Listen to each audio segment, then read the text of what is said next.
할렐루야. 주님의 은혜가 오늘도 여러분 삶 가운데 가득하시기를 주의 이름으로 축원을 드립니다.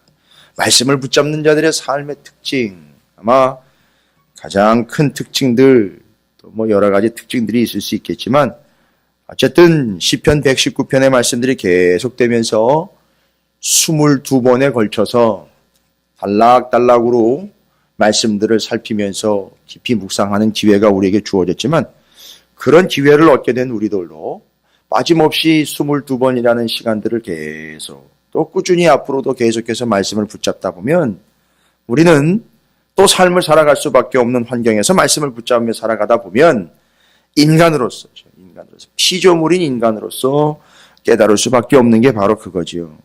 말씀을 붙잡으면서 삶을 살아가는 자들 참 한계가 있구나.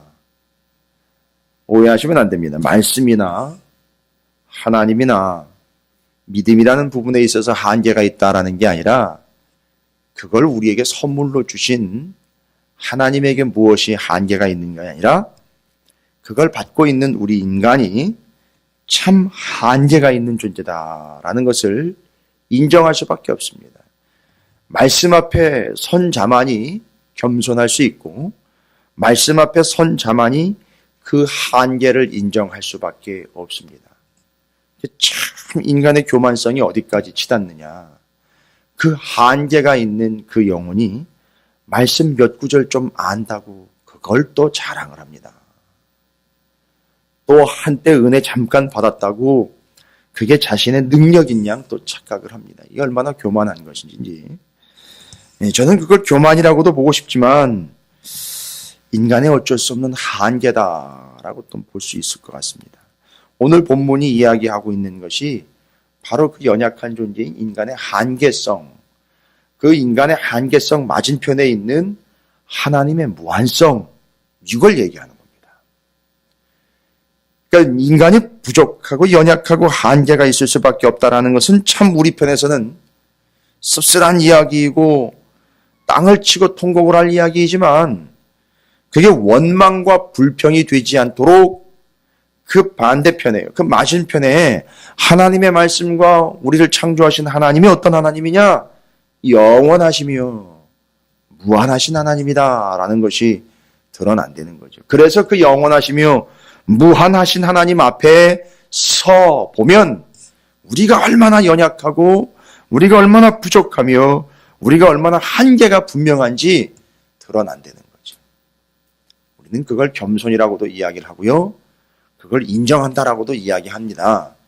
하나님 앞에 솔직해진다라고도 이야기를 해요. 그렇습니다. 사람이라는 것이 어제와 오늘이 달라요. 참 그렇죠. 불과 몇 시간 전하고요.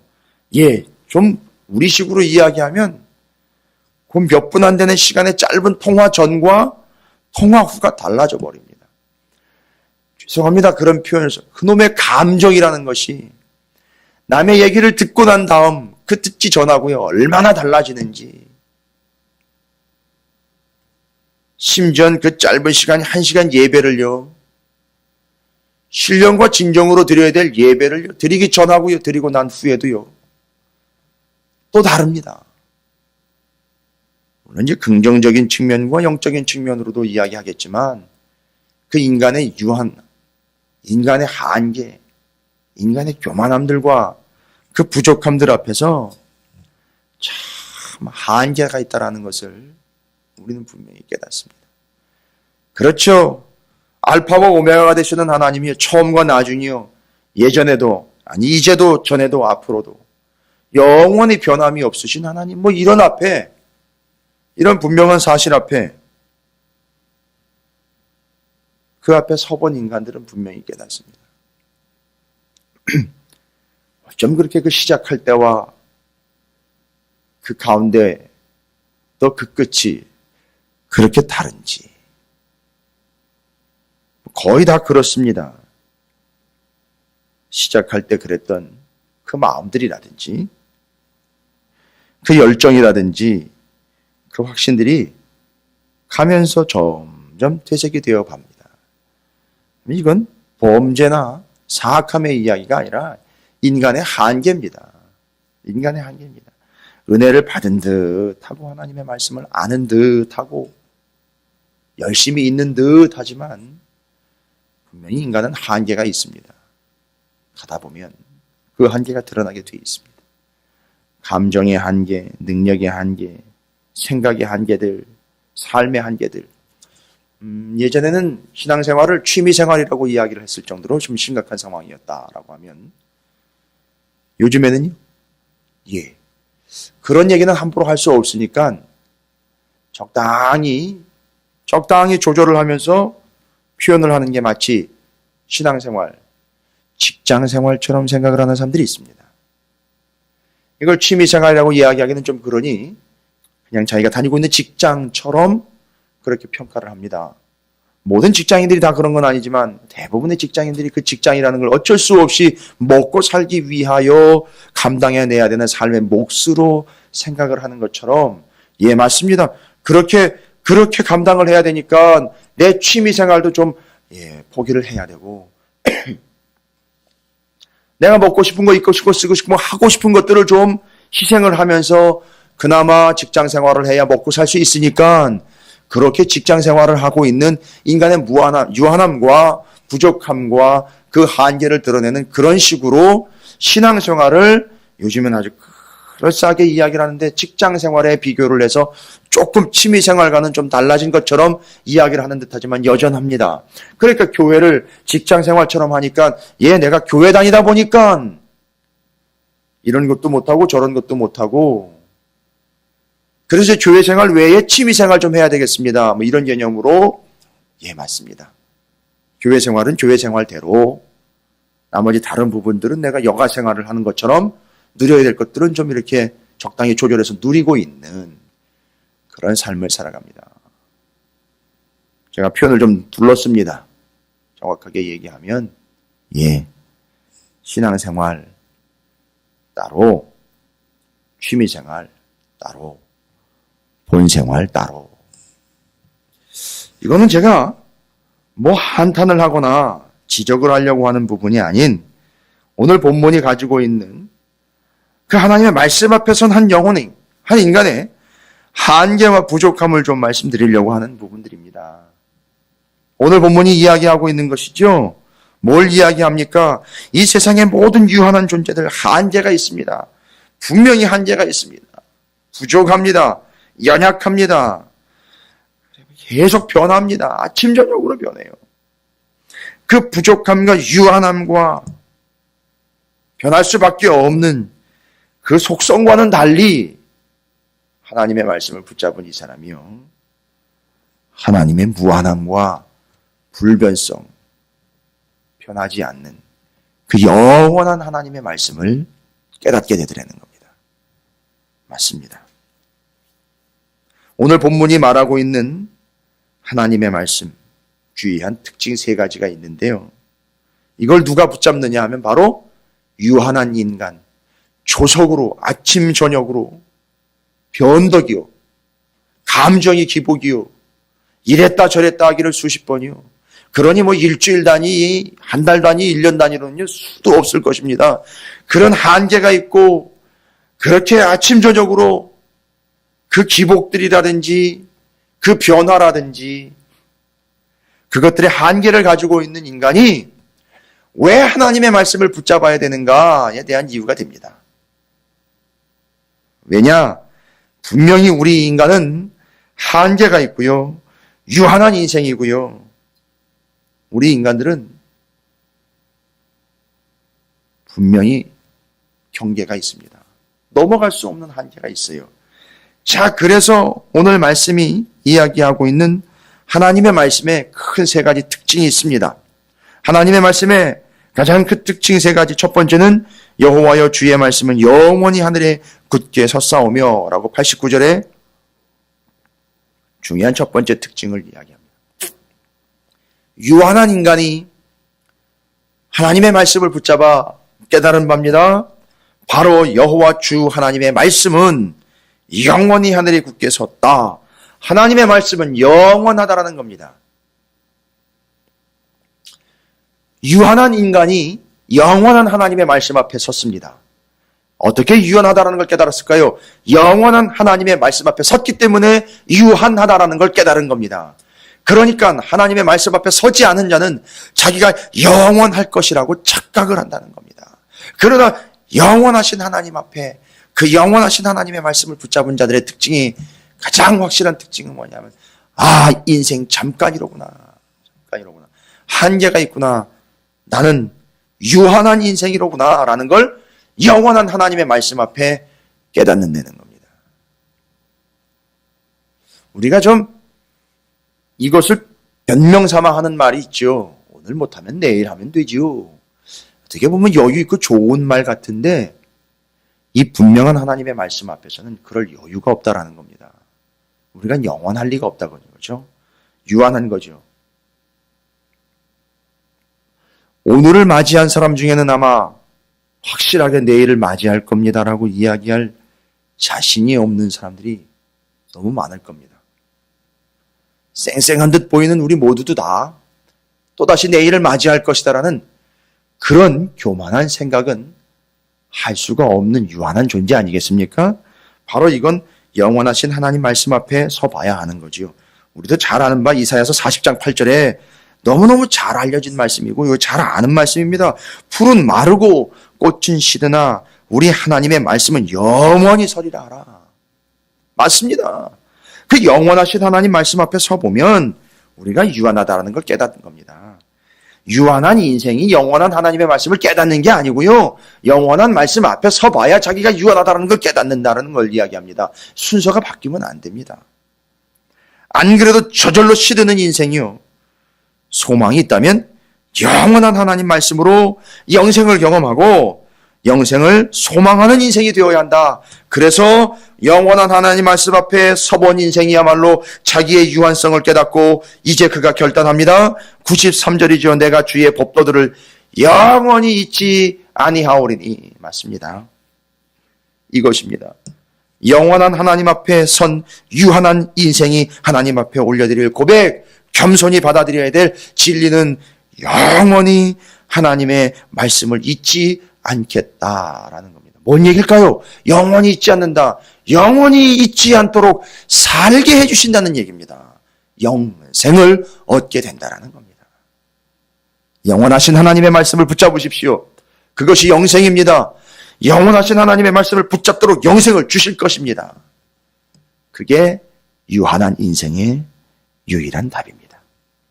이걸 인정하지 않으면 붙잡을 수가 없습니다. 왜냐하면 이 세상은 붙잡을 게 너무 많기 때문에 어차피 잠깐 사는 인생, 잠깐 있다가 사라지는 것들을 수도 없이 붙잡고 또 붙잡고 하면 살아갈 수 있을 거라고 생각을 하거든요. 징검다리에 다리를 건너는 것처럼 빠지지 않고 다음 올리고 빠지지 않고 다음 올리고 그렇게 살아가면 될 것이라고 착각하는 인생들이 많이 있습니다. 그러나 하나님의 영원하신 말씀 앞에서 본 인생은 자신의 유한함을 깨닫습니다. 풀은 마르는 것처럼 꽃은 시드는 것처럼 자신의 유한함을 깨닫습니다. 그래서 그 하나님의 말씀을 영원히 잊지 않을 것을 말씀을 붙잡으면서 결단하며 살아가는 겁니다. 그 다음에요. 이 유한한 인생이요. 그 짧은 인생을 살아가고 있는 우리가 하나님의 말씀을 깨닫습니다. 91절이 그걸 이야기합니다. 천지는요, 온 이 세계 만물, 우주가 다 주의 규례될 대로 오늘까지 있으면 존재하고 있는 거죠. 그러니까 하나님의 말씀 때문에 천지가 오늘까지 존재하고 있는 겁니다. 만물이 주의 종이 된 까닭이니이다. 그러니까 이거 얘기입니다. 91절은 좀 다이나믹하게 이해를 하셔야 됩니다. 온 우주 만물 천지가 다 주의 말씀 때문에 오늘까지 존재하고 있습니다. 그런데 어떻게 그렇게 존재하는가라고 했더니 만물이 주의 종이 된 까닭이 됩니다. 그러니까 어떻게 존재하게 된 거냐면 만물에게 하나님이 명령을 하시는 거예요. 종이니까요. 어이 나무 거기 영원히 서 있어. 어이 거기 사람 누구 너 거기 영원히 서 있어. 어이 우주 별 은하계 너 거기 그대로 서 있어. 거기 존재하고 있어 라고 명령을 할 때에 그렇게 존재하게 된다는 겁니다. 지금 그 얘기입니다.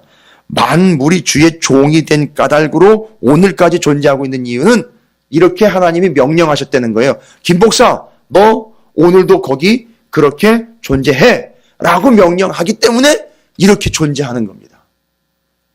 이게 상당히 중요한 사실입니다. 아주 생기 있는 하나님의 말씀이에요. 그러니까 오늘 이 새벽에 기도의 자리에 너는 있어 라고 명령하면 우리는 있게 되는 겁니다. 그래서 존재하는 겁니다. 그러니까 인생이요, 이 세상이 어떻게 존재하는 거냐면 하나님의 말씀의 명령으로 존재하는 겁니다. 그러니까 여러분, 오늘 우리가 어떻게 이렇게 한날을 허락받은지 아시죠?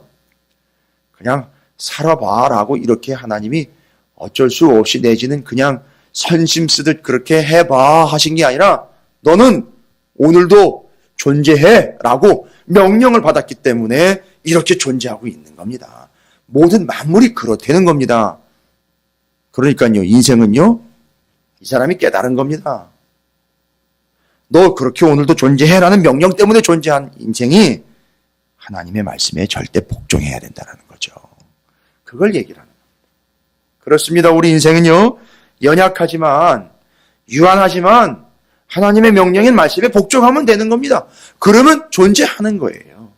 그리고 우리가 지금까지 존재한 이유가 바로 그것 때문에 존재하고 있다는 걸 91절이 이야기하는 겁니다. 아주 재미있는 구절이고요. 그 속에 깊은 의미가 담겨 있습니다. 지금까지 모든 만물은 그렇게 하나님의 명령대로 종이 되어 명령에 떨어지면 존재했기 때문에 존재하는 모든 것들은 하나님의 명령에 복종해야 한다라는 당위성과 영적인 부분까지도 설명을 해주고 있는 중요한 구절이 91절입니다. 하나님의 말씀은 영원합니다. 유한한 인생이 영원한 하나님의 말씀을 붙잡는 겁니다. 잊지 않고 사는 겁니다. 두 번째는요, 존재하는 이유는 하나님의 명령했기 때문에 존재하는 겁니다. 그러니까 존재하는 하는 하나님의 명령에 복종하는 게 도리입니다. 인정을 안 하니까 문제지요. 그 다음에 끝으로요, 세 번째, 하나님의 말씀은 96절에 이야기합니다. 내가 보니 모든 완전한 것이 다 끝이 있어도 완전해도 끝이 있다는 겁니다. 여러분, 완전한 것과 영원한 것은 다른 겁니다. 분명히 다릅니다.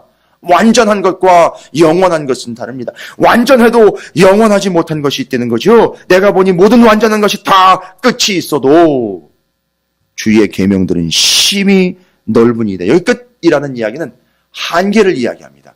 경계를 이야기하는. 그런데 그런 것들이 영원하다 하는 것들도 한계가 있고 경계가 있고 끝이 있는데 하나님의 말씀은 경계가 없이 넓다는 걸 이야기하는 겁니다. 한계가 없다는 겁니다. 하나님의 말씀은 한계가 없습니다. 걸리는 게 없습니다. 장애물이 없습니다. 모든 완전한 것이 다 끝이 있어도 주의 계명들은 심히 넓으니이다.